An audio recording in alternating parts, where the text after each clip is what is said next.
Ini kerso, Mas. Nggih, kersa.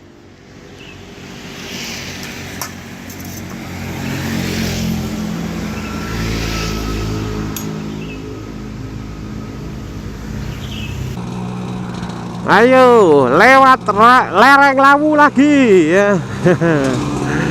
Habis sarapan, habis kenyang, terbitlah Padang Jinglang. Sekaligus terbitlah ngantuk malah.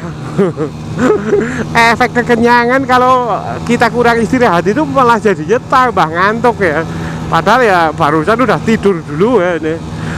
Tidur jam 2, bangun jam berapa ya? Jam 5. Berarti lumayan ya, 3 jam lah ya. Tapi tetap isi ngantuk wae, Bro ya. Isi ngantuk wae tetap. Ya wis lah, ora apa-apa. Pancen mangsane kon ngaso sebenarnya ya, istirahat ya. Wih, ini suasana hangat-hangat suam kuku ini. Enak banget ini suasananya.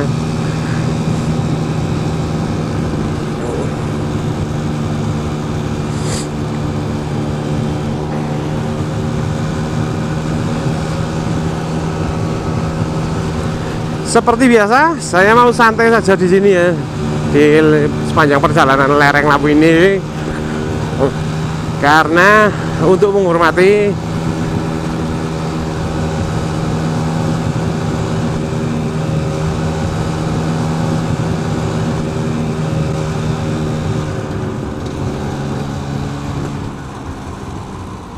Oke lah penonton, sambil menikmati perjalanan, alangkah lebih baiknya kalau saya sedikit cerita tentang kesakralan Gunung Lawu ini serta mitos-mitosnya ya. Gunung Lawu yang membentang di antara Kabupaten Karanganyar, Jawa Tengah dan Kabupaten Magetan, Jawa Timur memang menyimpan sejuta legenda, sejuta misteri ya. Salah satunya adalah misteri Hargo Dalem yang disebut sebagai tempat paling sakral di tanah Jawa. Hargo Dalem sebagai salah satu puncak Gunung Lawu selain Hargo Dumiling dan Hargo Dumilah tentunya ya, memang erat berkaitan dengan kisah misteri moksanya Prabu Brawijaya V. Juga ada tempat yang bernama Bulak Peperangan di lereng Gunung Lawu. Di lokasi tersebut ya, itu konon terjadi pertempuran antara pengikut Prabu Brawijaya dan pasukan yang mengejarnya. Nah, pada masa kepemimpinan Prabu Brawijaya V itu, atau alias Prabu Kertabumi ya, kerajaan Majapahit memang tidak sedahsyat dengan jika dibandingkan dengan masa kepemimpinan leluhurnya, yaitu Prabu Hayam Wuruk dengan Mahapatih Gajah Madanya ya, yang mengalami masa keemasan hingga kerajaan Majapahit mampu mempersatukan Nusantara dan sebagian wilayah Asia. Cerita yang ingin saya sampaikan ini memang erat berkaitan dengan sosok Raja Majapahit, yaitu Prabu Brawijaya V itu ya, yang mengeluarkan titah untuk mengangkat Dipa Manggala sebagai penguasa Gunung Lawu dengan gelar Sunan Gunung Lawu. Dipa Manggala menjadi penguasa Gunung Lawu dan membawahi semua makhluk gaib dari wilayah barat hingga Gunung Merbabu, dari wilayah timur hingga Gunung Wilis, dari selatan hingga pantai selatan, dan dari utara hingga pantai utara. Jadi 4 segala penjuru angin ya. Dengan kata lain, Dipa Manggala mendapat julukan sebagai Sunan Gunung Lawu. Nah, karena adanya titah dari sang Prabu itulah, maka secara otomatis Gunung Lawu mempunyai kesan atau aura magis yang sangat berwibawa. Sebenarnya kalau menurut saya bukan dari sisi magis atau mistisnya ya, tapi lebih ke wibawanya. Nah, karena berhubungan dengan itu, kita sebagai orang Jawa harus bisa menghargai apa yang dititahkan oleh para pendahulu kita.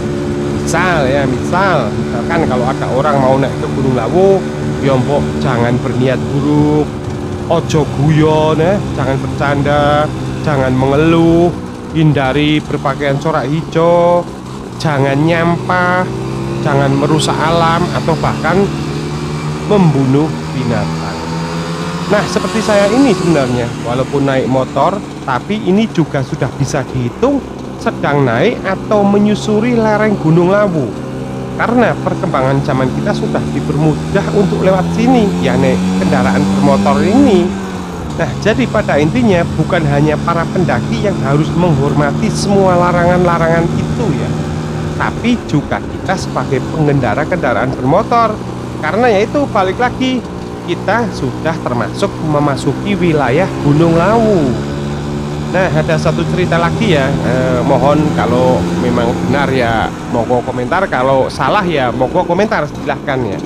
Konon dikisahkan Prabu Brawijaya V pergi ke gunung untuk menghindari kejaran pasukan pimpinan Adipati Cepu yang memberontak ya. Jadi pada masa itu banyak pemberontakan ya dari para adipatinya sendiri maupun dari Kesultanan Demak itu sendiri ya. Nah, pada prosesnya pasukan Adipati Cepu memang tidak pernah berhasil menangkap Prabu Brawijaya. Nah, berawal dari kejadian itu, menurut cerita isi sumpahnya yaitu jika ada orang-orang dari daerah Cepu atau keturunan langsung Adipati Cepu naik ke Gunung Lawu, maka akan ciloko. Karena itulah beberapa orang dari daerah Cepu sampai sekarang masih ada yang takut untuk naik ke Gunung Lawu.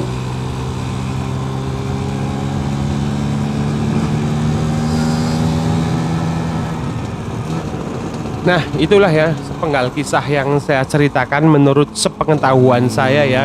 Jika ada salah kata atau salah informasi yang saya berikan, ya mohon dikoreksi di kolom komentar, terutama untuk bagian yang daerah Cepunya itu ya, karena jujur saya sendiri bukan orang Cepu ya. Untuk mungkin bagi kalian yang menontonnya, pertanyaan saya adalah apakah benar memang orang-orang Cepu sampai sekarang ada yang nggak berani naik ke Gunung Lawu, atau hanya atau mungkin ini hanya mitos belaka atau apa? Silahkan komentar ya.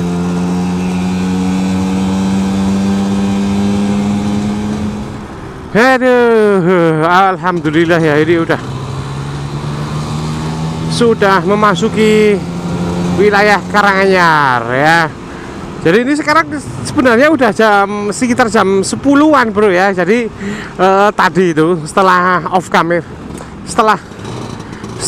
kamera itu saya sama Mas Ipul nggak kuat badannya, istirahat dulu, gila, rebahan dulu di itu ya, di gubuk-gubuk derita ya, kayak gini ini ya. Kebetulan kosong, maksudnya nggak ada yang menempatin gitu loh. Ya udah, akhirnya saya tempatin untuk istirahat dulu, merebahkan diri dan merem sedikit lah, lumayan lah ya. Dan akhirnya sampai jam 10, kurang jam 10. Oke, setelah ya seperti biasa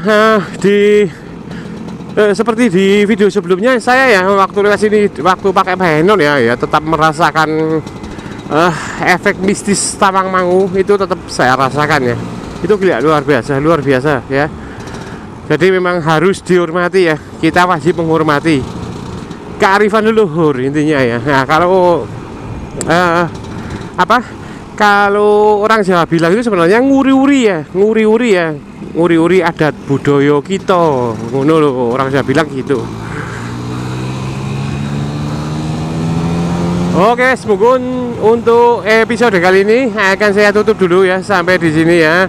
Wes, ini sebentar lagi Karanganyar, Solo, Boyolali, naik sampai ke Kopeng lah ya, daerah Kopeng, Gerabak, Temanggung, Wonosobo.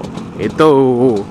Oke, daripada saya banyak bacot karena nanti videonya jadi kepanjangan, nah, akan saya akhiri dulu video sampai di sini, dan sampai jumpa lagi di episode setelah ini. Wah, banyak episode kali ini ya, pulang pergi saya videokan semuanya ya.